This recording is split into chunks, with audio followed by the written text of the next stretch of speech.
Hello, 7A scientists. I hope this finds you all doing well. So, today I'm going to talk to you a little bit more about some heredity genetics. We can use those terms interchangeably. Um, Going over some vocab with you and kind of re-explaining what you did on Thursday.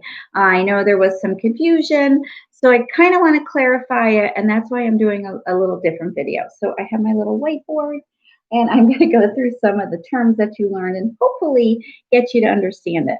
Because when we do genetics and we do Punnett squares at school, it's usually a lot of fun.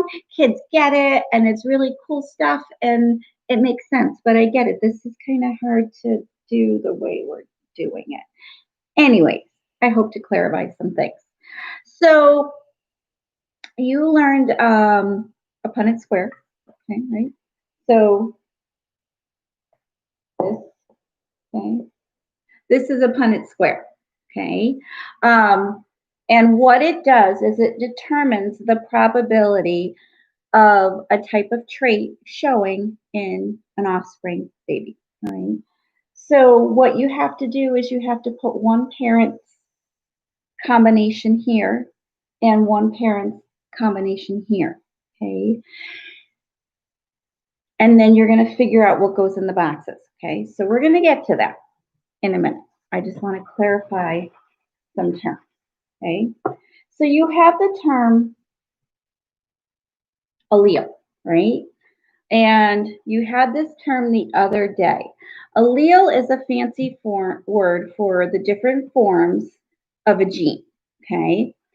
Take the gene for earlobes, okay, right? You either have unattached earlobes or you have attached earlobes, right? Two forms, allele, unattached or attached, okay? We then also threw the terms dominant and recessive, okay? We threw these terms at you, dominant and recessive, okay? You have a dominant form of the allele, you have a recessive form of the allele. It's not which is more popular. It's not, these terms don't mean which is more popular. They don't mean which is more common. It technically goes back to you either make the protein to make that trait of unattached earlobes, or you don't make that protein and you have attached earlobes, okay? Sometimes we do call it the strong form of the trait for dominant because it's represented by a capital letter, okay? And I'm going to pick R, for example, okay? And the recessive is a lowercase, all right? Anytime you have a dominant form of the trait, an uppercase letter, you're going to see the dominant form. It hides the recessive, okay?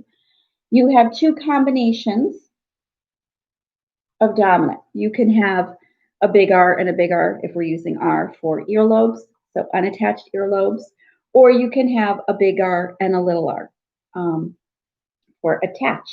for unattached earlobes as well, okay? So you've got two different kinds you can have for a dominant form. The only time you'll see the recessive is if you have two lowercase letters, okay? That's the only time you see the recessive form of that trait, all right? You technically get, if we take two letters, okay? One letter from mom, one letter from dad, okay? And it's how these two letters combine for that trait is what's expressed in you, the baby, the offspring, okay? So if you have two big letters, it's going to be the dominant form. So you're going to have unattached earlobes. Or if you have a big letter and a small letter, you're going to have unattached earlobes. You're going to see the dominant form of the trait. If you have two little letters, the only time you're going to see the recessive form. So you would have attached earlobes with two little letters. Okay? All right. So hopefully that clarified some of the terms. I'm going to give you some more terms in a minute, and that's going to get into today's stuff. When you make a Punnett square, okay, you got your square. Say dad, I'll write it over here. Say dad had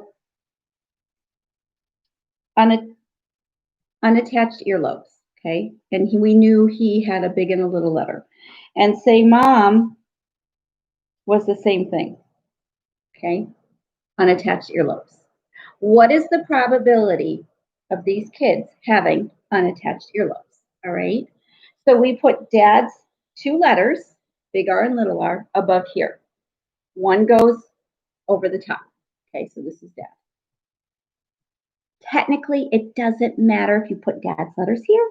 I'm just showing you, and we're talking about it in the videos we show you, just to make it simple. Okay, we're going to put mom, two letters right here. Mom is big R, little r. Okay, so you put one letter next to each box. Okay, now how do you fill in the boxes? You take this top letter, you drag it down, put it right there. Okay, you take this top letter, drag it down. All right, take this letter, drag it down. Take this letter, drag it down. So now dad's letters are filled in the box. Okay, now you take this letter here, this is mom, and you just bring it across. All right, make that a little neater for you. And you take this R, bring it across. All right, now we get this one, bring it across. Take this one, bring it across. Okay, so you've got dad's letters, you've got mom's letters. You should always have two letters in each box. Okay, it's technically doesn't matter if the little letter is first or the big letter is first. It really doesn't matter. It's going to show the same trait. We generally write it big letter first. Okay, it's just since I've done genetics when I was your age, this is how we've always done it. Big letter first. Okay, now let's look and see what we have. So if you have a big R and a big R, you're going to have unattached earlobes. Okay, so I'm going to put unattached. Okay, a big R and a little r, you're going to have unattached earlobes. A big R and a little r, a little meter here, sorry, unattached earlobes. Two little r's, attached earlobes, right? That's the recessive. Okay, so now, how many out of the four are going to have unattached earlobes? So we've got 1, 2, 3 out of 4 unattached earlobes.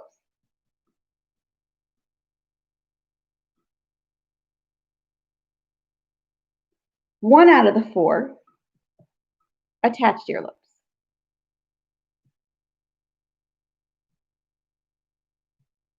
All right, because your boxes have to equal 4.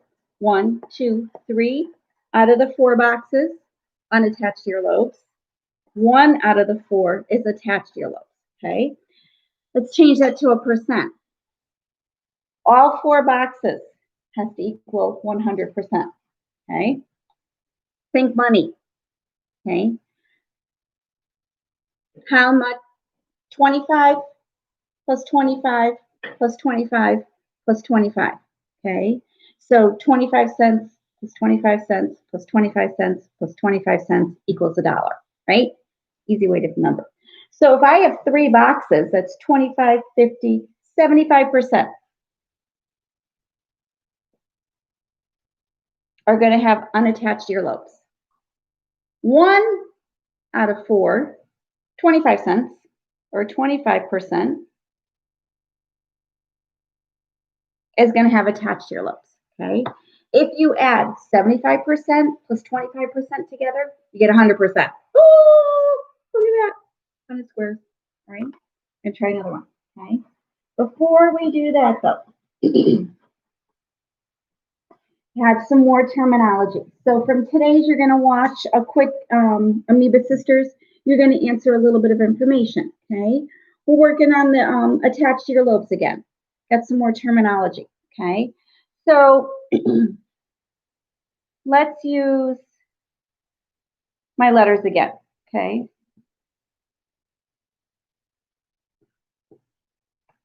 Attached earlobes, unattached earlobes. You can use any two letters you want. It's a good idea to use letters that look different from the big and the small, okay, especially if you write messy. So this is going to be unattached earlobes, right? Dominant.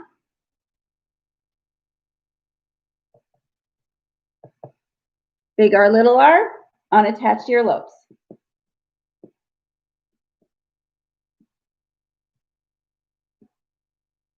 Dominant.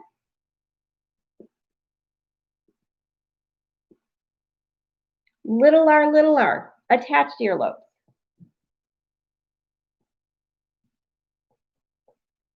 Recessive.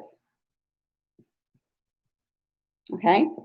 So you will see these dominant and recessive terms. You're going to see two new terms today, or a few terms today. You're going to see this is homozygous dominant, okay?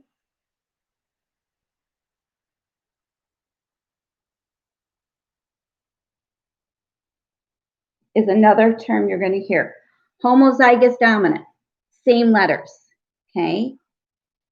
Big and a little, we call heterozygous. Okay, so you're going to hear this term as well. A big and a little letter, heterozygous. It's always the dominant trait because it's got the capital letter. Two little letters is going to be, usually it's right out recessive, but sometimes you'll see homozygous recessive. Sometimes you'll see it called that. Usually they'll just say recessive. It's a recessive trait, okay? And that means two little letters, all right? Two big letters, homozygous dominant, big and a little, heterozygous, little, recessive, or homozygous recessive, okay? All right. Now, try another cross, okay? Say we did another cross, okay? And say we want to have big A, or widow's peak. All right, that's a little V here. And little a is going to be no widow's peak. Okay, so that's recessive. Okay. So say we've got, same thing. Okay. Dad is going to be heterozygous for widow's peak, so a big and a little. And we'll do mom as well. Mom is also heterozygous. Okay. Let's bring down our letters. Bring down dad's A. Bring down dad's A. Bring down dad's A. Bring down dad's A. Bring over mom. Bring over mom. Bring over mom. Bring over mom. Okay. Anytime you see at least one big letter A, you're going to have widow's peak. Widow's peak. Widow's peak. Widow's peak. No widow's peak. Okay. So you're going to have 3 out of 4, or no, I'm sorry. You're going to have one big A,